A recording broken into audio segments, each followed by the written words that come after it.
बातमी पुण्यातून आहे। जागतिक पर्यावरण दिनाच्या निमित्तानं समाजामध्ये प्लास्टिक बंदीबाबत जागृती करण्यात येते।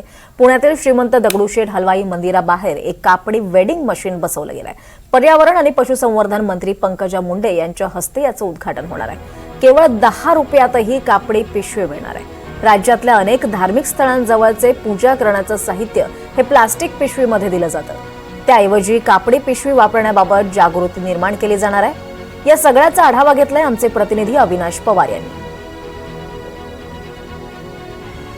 की आज पुण्यामध्ये जे दगडूशेठ हलवाई मंदिर आहे या शेजारी इथे ही अशी कापडी पिशवीची वेंडिंग मशीन जी आहे ती इन्स्टॉल केली जाणार आहे आणि याचं उद्घाटन हे पंकजा मुंडे यांच्या हस्ते होणार आहे। आणि एकूणच हे जे मशीन आहे हे जे प्लॅस्टिकची पिशवी आहे ती वापरण्याऐवजी आपल्याला कापडी पिशवी ही देणार आहे। खरं तर पुण्यातला हा मध्यवर्ती भाग आहे, इथूनच तुळशीबाग आणि संपूर्ण जे मार्केट आहे ते या परिसरात आहे आणि त्याच्यामुळेच इथं श्रीमंत दगडूशेठ हलवाई मंदिरात हे मशीन बसवल्यानंतर याचा खऱ्या अर्थाने उपयोग जो आहे तो कळणार आहे।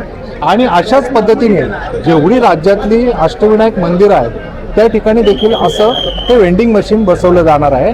याकरिता कशा पद्धतीने हे मशीन काम करते आणि कुठे कुठे या मशीन्स बसवले जाणार आहेत त्याची माहिती आपल्याला देण्यासाठी इथले जे अधिकारी आहेत ते आहेत। काय सांगाल की आता हे जे कापडी पिशवी वेंडिंग मशीन आहे हे काम कसं करते आणि याची सुरुवात आपण इथून कशी करतो? यावर्षीच्या जागतिक पर्यावरण दिनाची थीमच आहे की जागतिक स्तरावर प्लास्टिकचे प्रदूषण संपवूया, अशा प्रकारची थीम असल्यामुळे आणि आपण मागील 2005 पासून या विषयावर म्हणजे महाराष्ट्र शासन, केंद्रीय शासन आणि सर्व प्रदूषण नियंत्रण मंडळे या प्लास्टिकच्या संदर्भात आपण काम करत आहोत। त्या अनुषंगानेच यावर्षी केंद्रीय प्रदूषण नियंत्रण मंडळ तसेच महाराष्ट्र शासन आणि महाराष्ट्र प्रदूषण नियंत्रण मंडळ यांनी 22 मे ते 5 जून या दरम्यान एक विशेष मोहीम घेतली आहे। त्यामध्ये आपण प्लास्टिकच्या निर्मूलनासंदर्भात किंवा प्लास्टिक प्रदूषण कमी करण्यासंदर्भामध्ये आपण मोहीम घेत आहोत।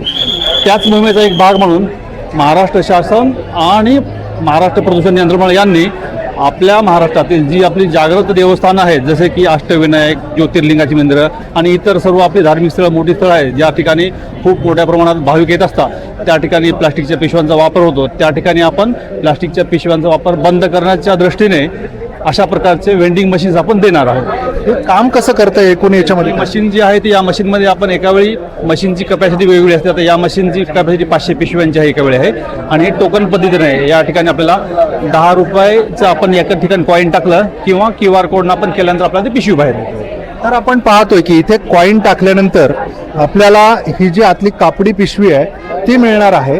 मुळातच आपण पाहतो की प्लॅस्टिकचा वापर हा बंद व्हायला हवा आणि विशेषतः जी मंदिरं आहेत त्या ठिकाणी पूजा अर्चाचं जे साहित्य आहे त्या ठिकाणी हा कापडी पिशवीचा वापर हा वाढावा या दृष्टिकोनातून हा प्रयत्न केला जाणार आहे। अविनाश पवार, NDTV मराठी।